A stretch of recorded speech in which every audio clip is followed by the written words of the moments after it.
آج ہماری سٹوری کا ٹاپک ہے یورپین ممالک کے ساتھ ہونے والا ذلت آمیز معاہدہ ہے استنبول جو 1533 عیسوی میں ہوا۔ ناظرین، یہ اس وقت معاہدہ ہوا تھا کہ جب مسلمانوں کا عروج ہوا کرتا تھا اور تمام یورپین ممالک اور دیگر انگریز ممالک سب کے سب کفار مسلمانوں کے سامنے جھکے ہوئے نظر آتے تھے۔ کبھی کبھی طاقت صرف تلوار سے نہیں بلکہ قلم سے بھی دکھائی جاتی ہے۔ ایسا ہی ہوا جب 1533 عیسوی میں سلطنت عثمانیہ نے یورپ کو ایک ایسا معاہدہ عائن کرنے پر مجبور کیا جو آج بھی یورپی تاریخ کا سب سے شرمناک معاہدہ کہلاتا ہے۔ یہ معاہدہ 22 جولائی 1533 کو استنبول میں ہوا، جس پر دستخط ہوئے سلطنت عثمانیہ اور آسٹریلیا کے درمیان۔ اس کے مطابق جو شرائط طے پائیں ان میں سے سب سے پہلی شرط یہ تھی آسٹریلیا ہر سال 30,000 سونے کے سکے بطور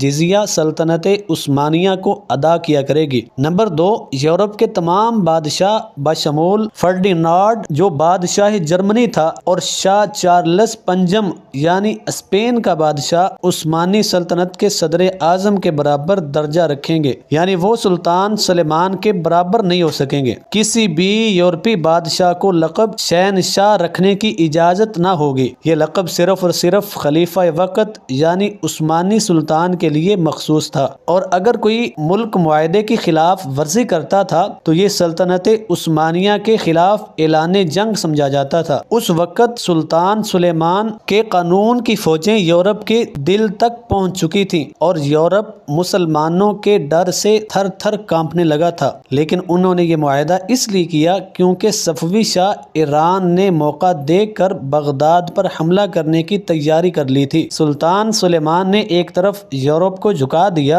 اور دوسری طرف سے مشرق سے آنے والے خطرے کے لیے اپنی فوجیں تیار کر رکھی تھیں۔ یہی تھا سلطان سلیمان قانونی کا کمال کہ عقل، حکمت اور طاقت کا حسین امتزاج آج بھی تاریخ کو یاد رکھتی ہے۔ یورپ کے بادشاہ تھے، لیکن شہنشاہ اس وقت صرف خلیفہ عثمانی مسلمانوں کا خلیفہ سلطان سلیمانی قانونی تھا۔ یہ تھا ماضی میں مسلمانوں کا عروج، اور آج موجودہ صورتحال میں مسلمان زوال کے سمندر میں ڈوبے ہوئے نظر آتے ہیں، اور یہ زوال اسی سبب سے ہے کہ ہم نے اپنے اسلاف، اپنی اسلامی تہذیب و تمدن اور جہاد کی راہ کو ہم نے ترک کر دیا۔ اگر آج بھی ہم جہاد کو اپنائیں تو انشاءاللہ عروج ہمارا مقدر بن جائے گا۔